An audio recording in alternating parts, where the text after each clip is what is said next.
Hello, everybody. I'm Iman Cross, and your host for today here at Words with Friends Live, aka Alpha Cats. Welcome to the game where you don't need rich parents or to fake some soccer skills. Our game of knowledge is fun and free for everybody, okay? Equal opportunities up in this piece. There are still 3 days left to defeat all 10 word masters and earn 3 special mystery box and a special badge in our Women of History solo challenge. And besides, it's the right thing to do during our Women of Herstory event. You can tell your mom, your sister, your wife, your girlfriend, significant other that you did it, and you might earn some points from them too. Okay, everyone likes a little extra brownie points and kudos. Now today is Pi Day. Pi Day happens yearly and celebrates the mathematical constant of pi. It's observed on March 14th since 3, 1, and 4 are the first 3 significant digits of pi. It's burned into my brain from school, 3.1415926, 3 something. It just goes, it's burned, it's there. It's like useless facts, but it makes me feel like I'm a little bit smart. In 2009, the House of Representatives supported the designation of Pi Day. So play our Pi Day weekly challenge and earn a wooden mystery box. It's lots of goodies and prizes and loot to win in that, of course, because we like to give stuff away. So here is how this game works. I'm going to hit you with 12 questions. Each has 3 possible answers. Now, only one is correct. There can only be one. You'll have 10 seconds to tap the right one, and when you've got 3 seconds left, your phone will vibrate. Don't freak out. There's nothing wrong with your phone. Don't go to other apps and miss your place in the game. Just know at 3 seconds, we're buzzing you to let you know, hey, you better hurry up because time is running out and you don't want to miss this moolah. Now, when it's all over, if you've gotten all 12 questions right, you'll win a chunk of today's $5,000 jackpot. 5,005,00. What a dollar sign on the front, exclamation on the end if you want. Hook up to Wi-Fi if you want the best clarity and you want your taps to actually go through, and check your battery because you got some cash to win, okay? All right, let's commence with the trivia slinging. First up is our world famous daily notification giveaway, our Words with Friends word of the day. So let's kick it off. Let's get to it. Let's do it with question number 1. Which part of speech is feminist? Is it a conjunction, a verb, or a noun? Choose noun. That doesn't make sense. I just figured I'd try it. The word feminist has been around since 1895, back when Susan B. Anthony was logging 10,000 steps marching every day on her Fitbit. At the time, they also floated the word womanist to mean the same thing, but it just didn't catch on.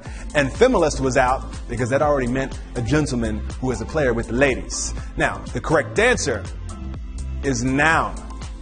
Did you just get knocked out at question one?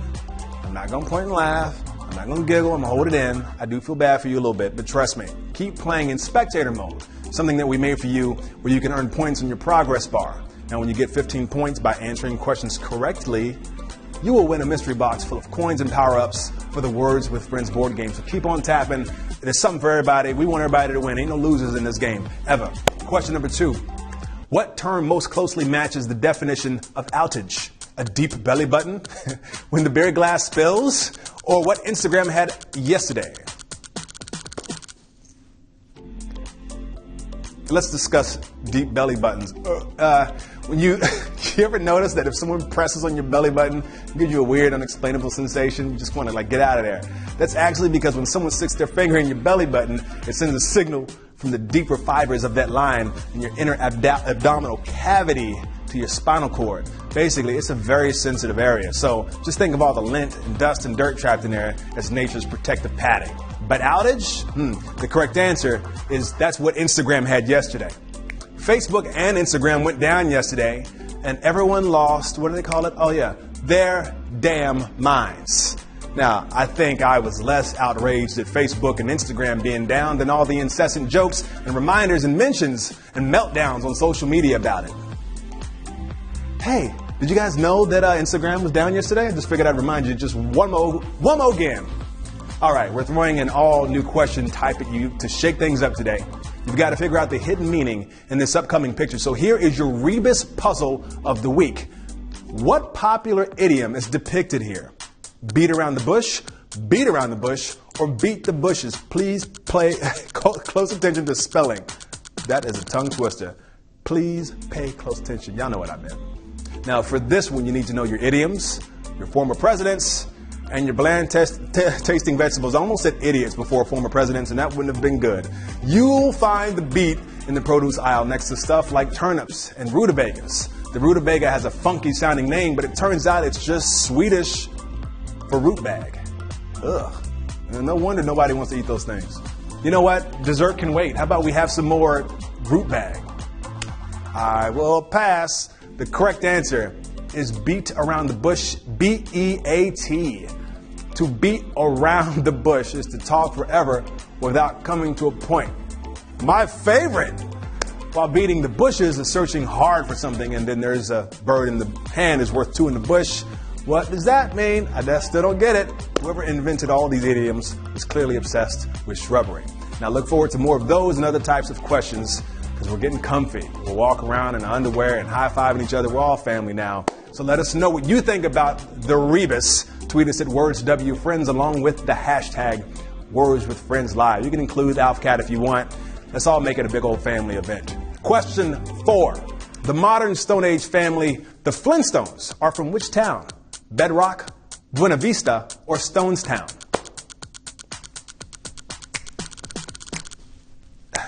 Now, I used to love the show, The Flintstones.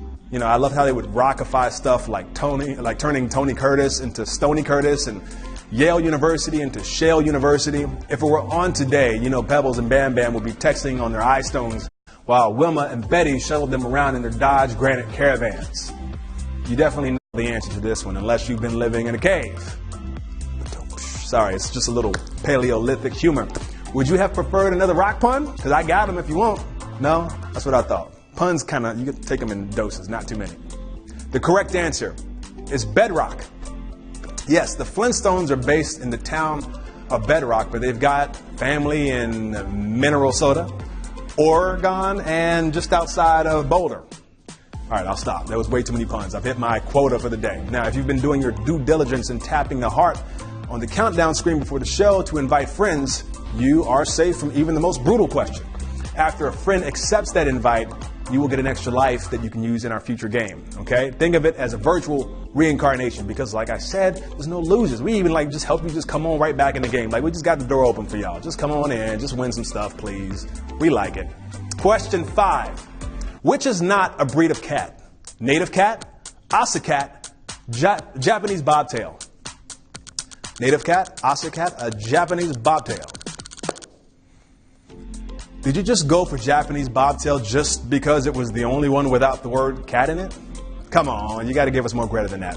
Japanese bobtail is a house cat with a cute stumpy tail like a rabbit. And the Asa cat is the one that has spots like an ocelot, thus its name. Just make sure you don't get confused and adopt an ocelot instead of an Asa cat. If you do, and you have other house pets, you will soon only have an ocelot. It's not cool. The correct answer is native cat. The native cat is actually a carnivorous marsupial found in Australia. What is going on in Australia? Y'all got some strange stuff, and I'm terrified. It's about the size of a cat. It kind of looks like a cat, but genetically, it's got as much cat in it as about Cat Stevens. It's not real. Question 6. Which is a real word and the most opposite of cacophony? Homophony, monophony, or quietude? Monophony is music with a single melody, and homophony is music with several melodies in the same rhythm. Meanwhile, cacophony comes from the Greek word meaning a harsh or bad sound, like someone banging pots and pans or Maroon 5 at the Super Bowl. Just kidding. They're cool. They sounded great. I just wanted him to put his shirt back on up there with all them tattoos looking like a Chipotle bag. The correct answer is quietude. Quietude. I got quietude. I ain't gonna talk about it. Speaking of quietude, did you just see that they greenlit a sequel to A Quiet Place? I liked the movie. Some people didn't like it. I liked it. Unfortunately, they didn't go with my idea and call it A Cacophonous Place. I see it as like a star vehicle for the housewives of New Jersey. Question 7. Monopsony means there is only one what? Buyer, sound, or child? Buyer, sound, or child? Choose now. Well, you already know that mono means one. So the key here is figuring out what the heck the Greek root opsin means. Here's a hint. It's the opposite of the Greek root polene, which means you can find it in words like monopoly. As far as the other choices go, when there's only one kind of sound, that's monotony. And when there's only one child, that's the world's saddest birthday party. I mean, whatever, I had fun. The correct answer is buyer. With a monopsony, a single buyer controls the market. Just like you have a monopsony on all your lies. I don't believe you. Question 8.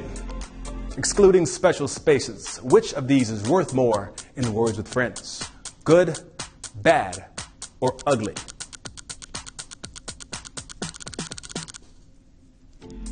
You know how it is. You've played Words with Friends a million times, and as much as you love it, you long for a new challenge. So, you and your playing partner come up with an ingenious new twist. In this game, you can only play titles of Clint Eastwood movies with Rotten Tomatoes scores above 85.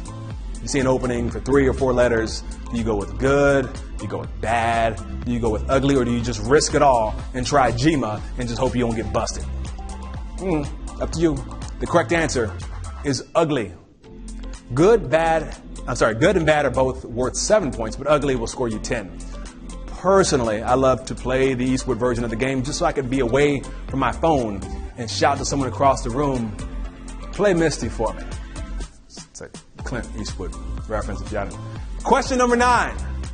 Which word has the most to do with windows? Obnubulate, defenestration, or triskelion? Not saying those again. Lucky I said them right the first time. A triskelion is an ancient symbol featuring 3 human legs radiating from the center, which, if you ask me, is a little creepy. They probably run like a tornado. Obnubulate sounds either like naughty or an extremely violent, but it actually means to make cloudy, whether literally with actual like clouds or figuratively in the sense of causing confusion. If I'm not mistaken, I believe it's also a magic spell in Harry Potter. The correct answer is defenestration. Defenestration means throwing someone out of a window. We just come up with a word for that. Let's just call that defenestration like it happens a lot. Thanks to the defenestration of Prague, that's why that word exists, when the Protestants tossed Catholics out of the window of a castle, starting the 30 Years' War. That's brutal. Bad for those Catholics, but good for Words with Friends players sitting on 3 E's, I guess. Question 10. Which is a word for seeing faces in unusual places? Coprolalia, pareidolia, or otalgia? Coprolalia is a great word to work into conversation next time you're at a fancy cocktail party. It comes from the Greek word kopros, meaning dung, and lalia, meaning speech, and is the involuntary and repetitive use of obscene language, usually due to some kind of mental illness. Kid you not. Oh, by the way, seeing faces in unusual places is usually how I feel during my doctor's exam. I mean, it's not a question if they're supposed to be checking certain things. Get out of there. The correct answer is pareidolia. Pareidolia is the tendency to see recognizable images like faces in random lines or shapes or things. Like you might perceive the headlights in the grill of a car in a way that it makes the car look like it's smiling. But that's silly and crazy. That's not a thing. Everyone knows that most of today's cars are profoundly unhappy. Second to last question, over 1,000 people moving forward. Question 11, which has least to do with things that are no longer living? Thaumaturgy, carrion, or dirges? Rooting for y'all. A dirge is a mournful piece of music played as part of a funeral rite, while carrion is the decaying flesh of dead animals. Enjoy your pork rinds. Oh, I'm sorry, were you eating? Note that carrion is pronounced carry-in and not carry-on. If you try to bring a carrion bag on the plane, the TSA will probably have a few questions for you. Yeah, I realize this question is a bit of a downer, but hey, you're just one question away from that jackpot, so cheer up. The correct answer is thaumaturgy. It sounds like something all scientific and complex, but thaumaturgy is actually the working of wonders or miracles. Speaking of miracles, you're this close to pulling one off yourself because we have one more question to go before you get into this jackpot. So here's this last question of the day. Question 12. Let's get into it, please. Can we? Which is an antonym of profligate? Profligate. Is it antifligate, licentious, or moral? Antifligate, licentious, or moral? Here we go. Profligate originally meant ruin, as in a city being destroyed, but now it's used to refer to people who are ruined by their own bad behavior. Meanwhile, licentious comes from the word license, which means freedom. Someone who is licentious takes their freedoms to the extreme, especially when it comes to, shall we say, bedroom activities. And no, I don't mean Mary Kondoing their closet. Okay, now before I reveal the correct answer, now we're all friends, so every week we're going to ask our friends a question. And that's you, because you're our friends. We're going to hit you up, we're going to ask you to hit us up with the answers, and we'll read a few of your answers on Saturday night's game.